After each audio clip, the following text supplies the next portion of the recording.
दिल्ली में चले जाइए, इंडिया गेट देखिए ना, उनमें 97,000 शहीद का नाम लिखा हुआ है। अभी जाइए ना उस नेता लोग को लेके, जिसमें क्रिश्चियन का नाम है, बौद्ध का नाम है, दलित का नाम है, सरदार का नाम है, आदिवासी का नाम है, सबका नाम है। 97,000 में से 65,000 मुसलमान का नाम। आज भी इसी वक्त मैं जब आपसे बात कर रहा हूं, आज भी इसी वक्त आप किसी को भेजो, आप फोटो उठा के ले आओ, देखो 65,000 मुसलमान का नाम लिखा है। कंट्रीब्यूशन की बात कर रहे हो, दिल्ली से लेकर लाहौर तक 14,000 उलमा का हर पेड़, कोई ऐसा नहीं था जिस पेड़ में उसका लाश लटका हुआ नहीं था।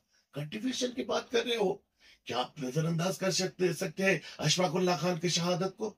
अब नजरअंदाज कर सकते हैं हजरत फजल खैर आबादी की शहादत को? अब बीर अब्दुल हमीद को नजरअंदाज कर सकते हैं, जिसके सीने में डेनामाइट बाग के टैंक के सामने कूदा था, 7 टैंक उड़ाए थे? अब नजरअंदाज कर सकते हो हजरत शाहनवाज साहब को? अब नजरअंदाज करते आबादी वालों को? जैसे हमारे मतमीर हजरा जी थे, ऐसे आबादी वालों भी थे, जैसे शहीद मदद सिंह भी थे, खुदीराम बासु भी थे, बीना बादल दिनेश भी थे। सब में से हम लोग का भी पूर्वज जो थे वो भी थे। आज जो सवाल उठा रहे हैं उनका कौन थे वो पूछ रहा है हमको। बोलेगा नहीं हम हिंदू में से थे। नहीं, मैं परिवार से कर रहा हूं, कौन थी ये बताओ। ऐसे हमारे मुसलमान कौम से और देश से भी था और परिवार से भी था, ब्रदर से भी था। और उस नेता को पूछो, हमारे मेदिनीपुर से था, हुगली से था, यहां से था, वहां से था। नहीं, तुम्हारे में से कौन था?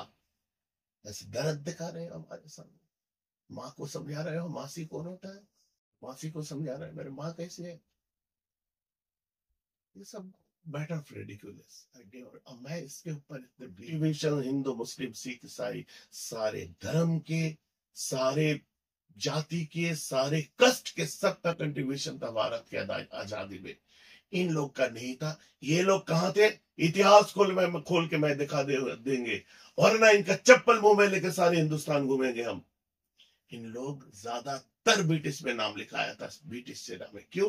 खतरा इनमें था कि हम लोग अगर ज्यादातर ब्रिटिश सेना में नाम नहीं लिखाएंगे तो फिर मुसलमान ब्रिटिश सेना में चला जाएगा। मतलब नाक केटे যাত্রা বঙ্গ, বাংলায় বলে যেটাকে, বুঝলেন? तो ये लोग, हम लोग जाएंगे इस डर से, इसके पहले वो ब्रिटिश के साथ चला गया था। अब देखो हिंदू महासभा का इतिहास निकालो, आरएसएस का इतिहास निकालो। आज हम लोग बोलते नहीं, इसके मतलब पढ़े नहीं है, लिखे नहीं है, जानते नहीं है, ऐसे मत सोचो।